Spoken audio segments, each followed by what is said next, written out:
At my engagement party, I sneaked away to fetch a glass of water, only to stumble upon my fiancé and my sister locked in my bridal suite, in bed together. Horrified, I froze, but before I could react, my parents cornered me in the hallway and whispered, "Promise me you'll stay silent. We can't ruin her reputation." Now I'm trapped between loyalty to my family and the betrayal that tore my world apart. I'm a tenured professor at a major university in the Northeast, 42F, and honestly, I'm still reeling from what happened at my wedding. I need perspective, so here it is. Let me start by explaining my family dynamics. My younger sister, Lisa, 38F, has always been our parents' favorite. She went into media and became a local TV personality, while I spent years buried in research and publishing academic work. Our parents constantly praised Lisa for being successful and outgoing. The favoritism was obvious. They paid top dollar for Lisa's acting lessons, while I was told to make do when I needed supplies for science projects. This pattern never changed. The only person who ever supported my academic dreams was my dad's mother, Grandma Martha. "Elena, your mind is your gift," she'd tell me. "Don't let anyone dim your light." While my parents were glued to the TV watching Lisa's latest segment, Grandma was the one celebrating the day my research paper got published in a major journal. I worked hard and became one of the youngest female professors in my field. It wasn't the life my parents envisioned for me, but it was one I was proud of. Then I met David, 44M, at an academic conference. He was charming, smart, and seemed to genuinely understand me.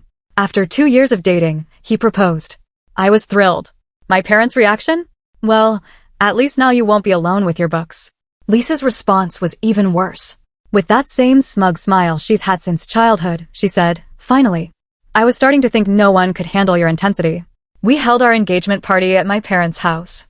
Lisa insisted on helping plan it, but her help was just pushing her own opinions and criticizing mine. She started showing up at our house more and more, especially when I wasn't home. I chalked it up to her usual bossy nature, but looking back, the red flags were there. The way David watched her when she entered a room. How she'd laugh at his jokes and touch his arm. Lisa started frequenting our neighborhood just as David began staying late at the lab. The last normal moment I remember, I was in my childhood bedroom, looking at old photos. A few flashy shots of Lisa were tucked under my graduation picture. Fitting, I thought. A snapshot of my place in the family. That night, the party was going strong downstairs. I realized I hadn't seen David in a while. Thinking he was on a work call, I went upstairs. I heard sounds coming from my old bedroom. My hand froze on the doorknob. I already knew what I was going to see. Still, I opened the door. David and Lisa were tangled up on the bed where I had studied for my PhD. Lisa didn't even pretend to be sorry. "Oh, Elena. You should have known," she said with that same smug smile. I always get what I want. The worst part? Lisa was married. Her husband, Richard, 40M, a wealthy real estate developer, was probably off closing another $1 million deal while his wife blew up my engagement. I don't remember much after that. Somehow my legs carried me down the hall as David shouted behind me, "Elena, wait. It's not what it looks like." But it was exactly what it looked like. Halfway down the stairs, I ran into my parents. They must have read the truth on my face. My mother's first words? "Sweetheart, please don't make a scene." Then, think about your sister's marriage. Her marriage, not my shattered engagement. My dad added, in a hushed tone, "You know Richard has cheated too. There's a prenup. She could lose everything. Elena, think about the family." The family, the same family that always put Lisa first. That ignored my achievements, mocked my choices, and now wanted me to cover for her betrayal. I walked past them and into the party. The room went silent. Something in my face must have said it all. David came down, buttoning his shirt. Lisa stood in the doorway, makeup smudged, still wearing that smug look. My voice was oddly calm. "I'm sorry, but the engagement is off. I have to go. Please, enjoy the food and drinks." Gasps and whispers followed me as I left. I heard my mother's heels clacking behind me. David was calling my name, begging to explain. My mom was sobbing, urging me to protect the family. Lisa just stared, still smiling, but said nothing. I grabbed my keys, went to my car, and drove home. I boxed up everything David owned, his books, clothes, even his collection of rare science papers, and took it all to a rented storage unit. I sent him the location and access code. Then I blocked his number, email, and every social account. That night, the texts from family started pouring in: guilt trips, please to stay quiet, warnings not to ruin Lisa's marriage. I blocked them all. Sitting alone in my half-empty apartment, I realized something. This wasn't just about David's betrayal. This was a lifetime of being second place to Lisa. I'd finally had enough of everyone choosing her happiness over mine. I took a deep breath, poured myself a glass of wine, and began systematically deleting their contacts from my phone. With each number erased, I felt a little freer. For the first time in my life, I was choosing myself. After that night, I threw myself into work. The university became my refuge. I spent countless hours in the lab with my research team, pushing forward on a major breakthrough in molecular biology. My coworkers noticed a shift in me, but kindly gave me space. 3 weeks after the engagement party, Richard, Lisa's husband, showed up at my workplace. His normally crisp suit was wrinkled, and he looked utterly drained. "I need to know everything," he said. I didn't hold back. He gripped the chair's armrest, listening in silence, his knuckles white. When I finished, he stood, straightened his tie, and said, "Thank you for your honesty. At least one person in this family still values the truth." Then he left. My parents' attempts to contact me became more desperate. My mom left voicemails pleading for reconciliation. My dad emailed about forgiveness and moving forward. But Lisa stayed silent. My grandmother later revealed that Richard had moved out and filed for divorce. My rock through all of this was Grandma Martha. She kept me grounded, visiting often with stories from her own hardships and bringing me warm, homemade meals. She told me, "The family you choose is more important than the one you're born into." I decided to turn my pain into purpose. I focused on finishing my next research paper, which ended up being accepted by one of the top journals in my field. A few days after publication, I received an email from a professor at another university, Michael, 45, an expert in research facility design. His message was warm but professional. He mentioned he had followed my earlier work and thought our departments might collaborate. What drew me in was how genuine he seemed, even through email. He clearly cared about the science, not just the networking. We started chatting about how lab design impacts research efficiency. Over time, our messages got longer, more personal. He told me how his family had supported his unusual blend of architecture and science. Then, one day, I actually ran into him while grabbing coffee at the campus cafe. I accidentally spilled mine all over his white shirt. He was in town for a conference. As I helped clean him up, he smiled and said, "This is definitely more exciting than email." Instead of getting annoyed, he offered to buy me another coffee. I hesitated. After David, I'd sworn off dating, especially with anyone in academia. But Michael was different. Maybe it was the way his eyes crinkled when he smiled, or how he didn't try to impress me with his credentials. Seeing my hesitation, he joked, "Promise I'm not a serial killer. Just a clumsy architect hoping to buy you coffee and maybe hear more about your research." "Just coffee," I said firmly. And, for the first time in months, I felt at ease. We sat and talked. Michael wasn't like David. He actually listened when I spoke about my work, really listened. He shared stories about his own successes and failures with refreshing honesty. Before leaving for his next conference session, he asked if he could see me again. To my surprise, I said yes. That night, I sat in my office, looking out across the campus as the sun cast long shadows across the quad. For the first time in a long while, I felt hope. Not just about love, but about building a life that belonged to me. A life free of Lisa's influence and my family's expectations. Then my phone lit up. A text from Mom. "Lisa is struggling." Another followed. "Richard is being unreasonable. She needs her sister." I stared at them for a moment, then deleted both without replying. Some bridges deserved to stay burned. Instead, I opened my laptop and began drafting an email to Michael about a possible joint research project. As I typed, I caught myself smiling, remembering how his eyes lit up when we talked about interdisciplinary studies. Maybe, just maybe, this was the beginning of something real, something that was mine and mine alone, untouched by the toxic patterns of my past. Update 1. It's been 6 months since my last post about Michael, the architect I met at the campus cafe. A lot of you asked for an update. That first coffee date turned into something I never expected. After our initial meeting, we began discussing our project over video calls. Eventually, our work chats evolved into long conversations about childhood dreams, favorite books, and life outside the lab. Michael was fascinated by my academic passion, unlike my family, who always saw it as a flaw. We didn't plan a first real date. It just happened. He was in town for another conference, and we met to finalize project details. As the meeting dragged on and hunger set in, we ended up at a small Italian restaurant near campus, sharing pasta and talking until the staff began stacking chairs. What struck me most was how different Michael was from David. Michael hadn't just skimmed my latest research. He read it thoroughly and came back with thoughtful questions.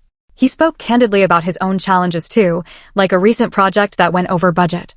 When he asked about my family, I froze. But his genuine curiosity encouraged me to open up. I told him everything: Lisa, the favoritism, the disaster at the engagement party. He just listened, no awkward silences, no forced sympathy. Then he shared his own story about growing up with a competitive brother. Our collaboration is going well, and we've been careful to keep our professional and personal lives separate. Since we live in different states, we mostly see each other on weekends. That distance has actually helped us build trust naturally. Last weekend, he invited me to meet his family. I was nervous, my history made me wary. But it wasn't at all what I feared. His mother, Linda, welcomed me with open arms. She shared sweet stories about Michael's childhood and even showed me awkward photos of him as a kid. Apparently, he once tried to rebuild their garage using his dad's power tools. "We've heard about your research," Linda said as she pulled me aside, which caught me completely off guard. "Michael's always bragging about how brilliant you are." She said it with real pride and interest, not jealousy or comparison. I didn't mention that I had just gotten a job offer that would let me work near Michael's university. It's a big opportunity that could be huge for my career. When I told him about it, his first words were, "That's incredible. Tell me all about the research possibilities." I was so proud of myself, and I didn't bring up what it might mean for our relationship. I haven't accepted the offer yet. Part of me is still afraid to make a major life move because of a relationship, especially after everything that happened with David and my family. But knowing Michael will support me no matter what, for the first time, I feel like I can make this decision based on what's right for me. Last week, my grandmother Martha met Michael. After spending time with him, she said, "He really sees you. Not who he wants you to be, but who you are." Things have been quiet lately. I haven't heard from Lisa or my parents in months. Sometimes healing means letting go of people who don't value you, even if they're family. Update 2: It's been 3 months since my last update about Michael, and I wanted to share what's happened with the group that helped me through the hardest times. I accepted the job near Michael's university. My research team supported the move, and we set up a remote collaboration system. The transition went smoothly because I planned every step carefully. But the biggest change came last weekend. I was in Michael's kitchen, helping with dinner, and I turned to grab the butter, only he was holding a small box. He didn't kneel or give a long speech. Instead, he said, "You know how we've been talking about merging lab design with research efficiency? Well, I've been thinking about merging our lives too. What do you think?" The ring was simple and elegant, nothing like the flashy one David gave me. Then he added, "I know your work matters to you, so the ring comes with a matching desk lamp for late-night research." I laughed and cried at the same time and said yes. Michael's parents are throwing us an engagement party, and Linda's been amazing, always checking in to make sure I'm comfortable with everything. When I hesitated, Michael offered to skip the party altogether. But we're doing a small gathering with just close friends and family. I don't want my past to decide my future. Out of the blue, Richard, my former sister's ex-husband, emailed me. He said he's happy with his new partner and wished me well. It was oddly healing to hear from him. My grandmother Martha is thrilled. When I showed her the ring, she hugged me and whispered, "This one's a keeper." She's right. Michael even turned a spare room into a home office for me, complete with a whiteboard for my research notes. Somehow, through extended family, my parents found out about our engagement. My mom left a voicemail saying they want to attend the celebration and make amends. I haven't responded. Some doors are better left closed. Update 3: It's been 2 months since my engagement update, and while I wish everything was perfect, wedding planning has taken a rough turn. We were preparing a small ceremony at Michael's family's lake house, with only those who truly support us invited. Linda's been wonderful, respecting all our choices while helping organize. Then yesterday, I got an email from my mom that shook me. She and my dad decided to invite Lisa to the wedding. Their reason? She's your sister, and family should be together on special days. I immediately called Michael. Before I could even explain, he said, "Whatever you want to do, I'm with you. This is our day." His calm helped me think clearly. When I told my grandmother Martha, she was furious. After everything they've done, they have no right. I knew I had to handle it myself. I wrote and rewrote my reply to them. "I don't want Lisa at my wedding. That's not up for discussion. If you can't respect this boundary, you won't be welcome either." Their response was predictable. Pleas about family unity. My mom called crying. My dad emailed about forgiveness and letting go. They even got other relatives to reach out. Michael's parents have been incredibly supportive. Linda assured me that only invited guests will be allowed in, with security in place. Michael's brother James even offered to personally handle any problems. But what surprised me most was the support from my research team. When I told them, they offered to form a protective circle around me at the wedding. Even Dr. Anderson, my department head, offered to come with me. Michael and I reviewed everything last night. He suggested changing the location, date, or even eloping if it made me feel safer. But I'm done letting my family's actions dictate my choices. We're sticking with the plan, just with added security, including individual QR-coded invites. The people who matter will be there, our real friends and chosen family. Last weekend, my grandmother helped me pick my wedding dress. When I stood in front of the mirror, she said something that brought me to tears. You're glowing not because of the dress, but because you're finally free to be yourself. Even though I feel stronger, I'm still nervous about Lisa showing up.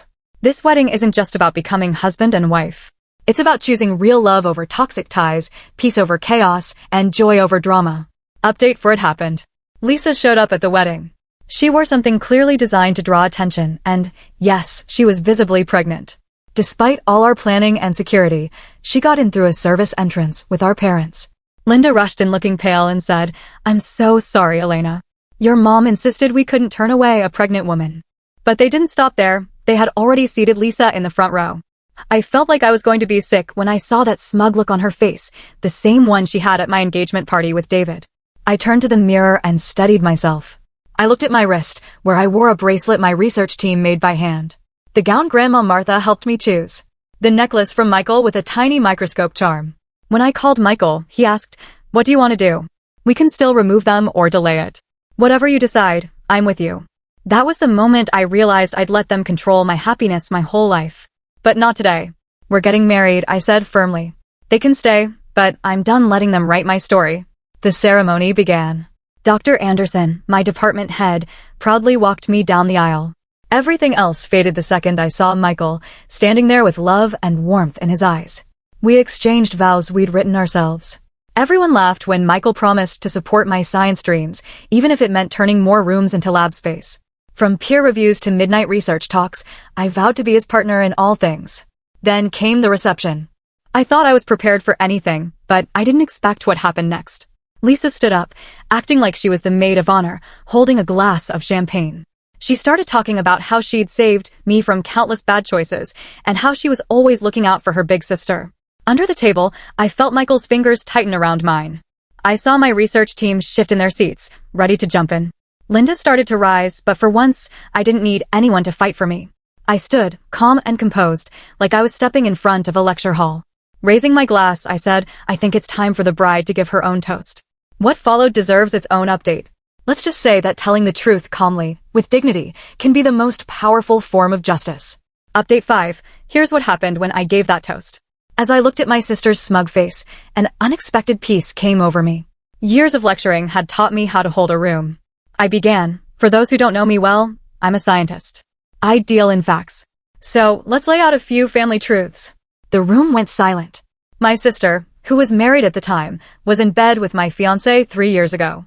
My parents were more focused on protecting her image than mending my broken heart. Lisa's smile faltered. Then Tom, her husband, who she'd brought to play the part of family unity, stood up. "The baby," he asked tightly. "Is that why you've been dodging the paternity test?" The silence deepened. Lisa protectively placed a hand on her belly. I kept speaking, calm and clear. In our family, Lisa's happiness always came first. They begged me to keep quiet when she destroyed my first engagement. They let her in today, even though she wasn't invited. But today isn't about her. It's about real family, the kind that lifts you up. I looked around. My research team, proud of what we've built. Michael's family, who welcomed me with love. My grandmother, who never doubted me. Tom left first. Lisa called his name and ran after him. My mom started crying as both my parents followed. And just like that, the air in the room lifted. My grandmother raised her glass. To Elena and Michael. To truth. To real love. And to the family we choose. The rest of the reception was incredible. The tension was gone. My research team even surprised me with a choreographed dance they'd secretly practiced. The next morning, I learned that Tom had ordered a paternity test and filed for divorce. And for once, I didn't feel responsible for cleaning up the wreckage of Lisa's perfect little world. Update 6. It's been a year since the wedding and everything that came with it. So much has changed, and I wanted to give one final update to the community that stood by me. Biggest news first, Michael and I are expecting our first child. When I saw the positive test, my first feeling was fear. Memories of my family rushed back. But Michael's reaction was perfect. He wrapped me in his arms and said, "This kid is going to have the best mom, a brilliant scientist who loves without limits." Michael's family and Linda were over the moon. Linda celebrated both my pregnancy and my latest published research article. "This baby's going to have an incredible role model," she said. As for Lisa, I've only heard bits and pieces from Grandma Martha. The paternity test confirmed Tom's suspicion. Lisa's now back living with our parents, trying to start over. Gone is the lavish life and designer clothes, replaced by single motherhood and reality. I sometimes feel a twinge of sadness, not guilt, just a quiet ache. But then I remember Michael's words, consequences aren't cruel. They're just the result of truth and action. Work's going well. Michael and I built a new lab together, and the university just approved funding. His creative design paired with my research makes a perfect team. Our collaboration, both professionally and personally, has never been stronger. We even made space in the new lab for our baby, a cozy, secure play area where they can stay close while I work. Michael built it himself, with every safety detail and a design meant to spark curiosity and growth. Not much has changed around me, but I have changed.